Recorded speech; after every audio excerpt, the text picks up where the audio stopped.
गृह मंत्रालय से प्राप्त आरटीआई का जवाब में जम्मू कश्मीर में आतंक द्वारा मारे गए लोगों की जानकारी दी गई है। अनुच्छेद 370 निरस्त होने के बाद की ये जानकारी दी गई है।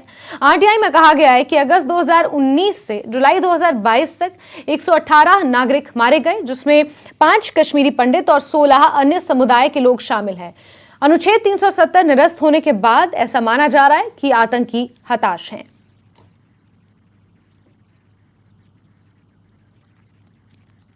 वहीं पूर्व डिप्टी सीएम कविंदर गुप्ता का आरटीआई के मसले पर क्या कुछ कहना है, आइए आपको सुनाते हैं। कविंदर जी, जो एक आरटीआई का जवाब आया है उसके मुताबिक जब एब्रोगेट हुआ 370, उसके बाद से 118 जो सिविलियन हैं उनकी हत्या की गई है कश्मीर घाटी में। आप कैसे देखते हैं?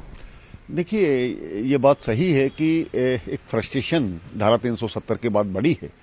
हालांकि बहुत सी चीज़ें जो पत्थरबाजी सामने सामने की जाती थी उसको बहुत हद तक रोका गया है। जो घुसपैठ थी उसको रोका गया है।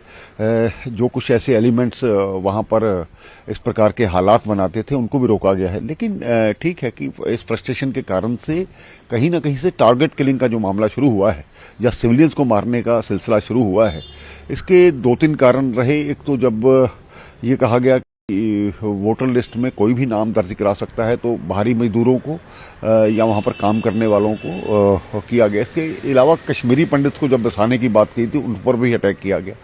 तो इस सारे माहौल में ऐसा नहीं है कि हमारे सुरक्षा बल काम नहीं कर रहे हैं, बहुत बढ़िया काम कर रहे हैं और इस प्रकार के एलिमेंट्स को जल्द खत्म भी कर दिया जाएगा। लेकिन आपको लगता है कि जो सियासी पार्टियों की तरफ से बयान आए वोटर लिस्ट को लेकर, उसके बाद भी हत्याएं वो भी एक कारण बनी?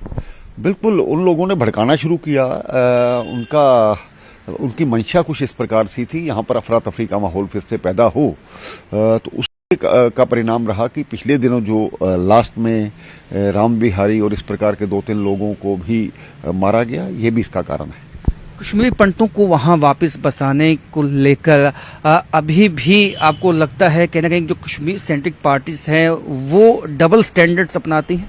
बिल्कुल, जो घाटी की जो पार्टियां हैं उनको समझना चाहिए कि ये लोग यहीं के बाशिंदे थे, यहीं के रहने वाले थे और किसी विशेष कारणों से 32 साल पहले जिस प्रकार से विस्थापन हुआ था, तो उनका अधिकार है कि वो अपने जाकर के वहां पर रहें और इस प्रकार का माहौल बनाने की जरूरत है। तो मुझे लगता है उसके कदम बढ़ रहे हैं और जल्द ही ये भी सोचा जाना चाहिए कि सेफ पैसेज उनको दिया जाए, सेफ जगह उनको दी जाए, उनको सिक्योरिटी के साथ भेजा जाए, तभी संभव हो पाएगा। एक लास्ट सवाल ये होगा कि क्या बीजेपी इस बात को सुनिश्चित करती है कि आने वाले सालों में सिविलियन किलिंग्स कम होंगी कश्मीर घाटी में? बिल्कुल, भारतीय जनता पार्टी इस सुरक्षा बल के माध्यम से ये कह सकती है कि वही लोग जो सीमाओं की रक्षा करते हैं, इंटरनल रक्षा करते हैं, तो वो अपने काम में जुटे हुए अपना बलिदान देकर इस प्रकार की चीजों को करते हैं। मुझे लगता है माहौल ठीक होगा।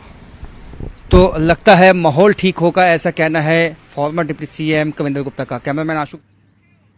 जम्मू कश्मीर कांग्रेस के मुख्य प्रवक्ता नरेंद्र शर्मा ने बीजेपी पर कटाक्ष किया है।